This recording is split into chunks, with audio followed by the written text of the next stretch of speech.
Pinoy, depende sa mga dayuhang sumabog sa atin. Kaya naman meron Kastila, meron din Filipino-Amerikano. Pero ngayon marami na tayong pwedeng pagtunan at padayahan ng mga pangalan. Ngayong taon, ano kaya ang pinakagamit na gamit na pangalan? At saan ito lang galing?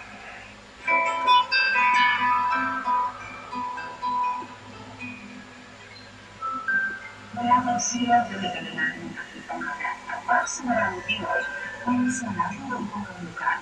Pag umalay ang ating pangalan na Iglesia, pinanap, pinapangalan siya ng Pinoy. Ang malaki porsyento pa ng ating population Christianese, no? At saka nandun pa din yung paniniwala kasi na kapag walang Kristiyano na pangalan na nakasama, no?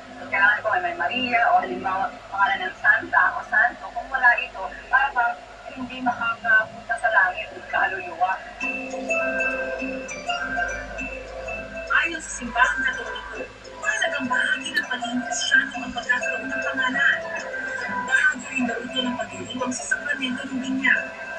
Ang pagkakaroon ng pangalan, ang pagkakaroon ng pangalan ay nangangahulugang kung pagbabago ng katayuan sa buhay.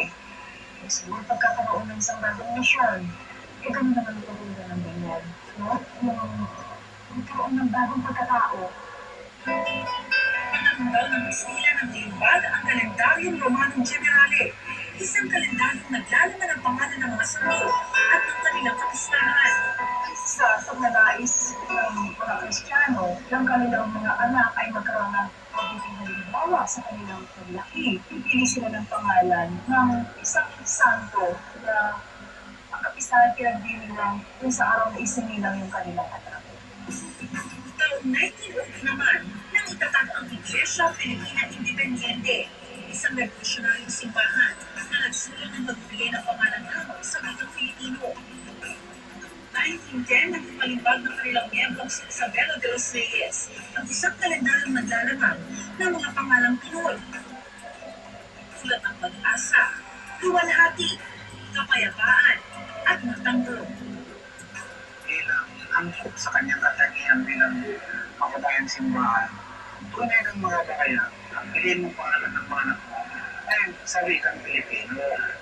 Pagamat noon ay marami ang sumunod sa mungkahing ito, unti-unti raw ito nagbago sa paglipas ng panahon. Siyempre, nakulangay na rin yung pag-iisip. Hindi na masyadong Kastila, hindi na South Indians na. Sa kasalukuyan, mayroon pa rin mga Pinoy na hanga sa Biblia ang pangalan. Ganito din ang karanasan ng born-again Christian na si El Shaddai Menchia. Dahil sa kanyang pangalan nangangahulugang God Almighty, mas napapaalalahanan daw siya ng kahalagahan ng pagiging malapit sa Diyos. Nakadikit na siya sa akin. Kung magayon nakakatulong siya na dapat magkakita, ganun talaga. Kahit wala ka sa church, hindi ka na makakawin church. You have to handle it. It's not a responsibility, it's not a duty. Pero nakakasanayan mo sa akin. Bagamat aminado si El Shaddai na noong una, hindi siya nakaligtas sa mga panakokso ng iba. Nagpapasalamat pa rin daw siya na ito ang ipinangalan sa kanya ng kanyang mga magulang. We are Christians, so yung name nila, ito to follow the Bible. Bible name. Naisip ko na, pag pinangalan namin yung isang anak niya, ingatan mo naman niya kasi he's being aware the character of the person. Sa pinakahuling tala ng National Statistics Office o NSO, nangunguna ang mga pangalang Joshua, Christian, John Paul, at Angelo sa mga pinakapangkaraniwang pangalan para sa mga lalaking Pinoy. Samantalang Angelica, Mary Joy, Nicole at Angel naman para sa mga babaeng Pinoy. Yung pansin namin na sa mga birth certificates, marami mga biblical names galing sa Bible. Like, sa lalaki, laging may nakakabit like siya. Kung hindi man Jan lang, Jan, Paul, mga gano'n. Sa babae naman, nakita namin, laging may angel. Mungkahi ng NSO, iwasan ang pagbibigay ng pangalan sobrang haba. Kung kaya na may isa o dalawang letra lang. Pero ang pinakamahalaga raw sa lahat, magparehistro upang maging ganap ang iyong pagkatao. The first right of a child child is the right to a name and nationality.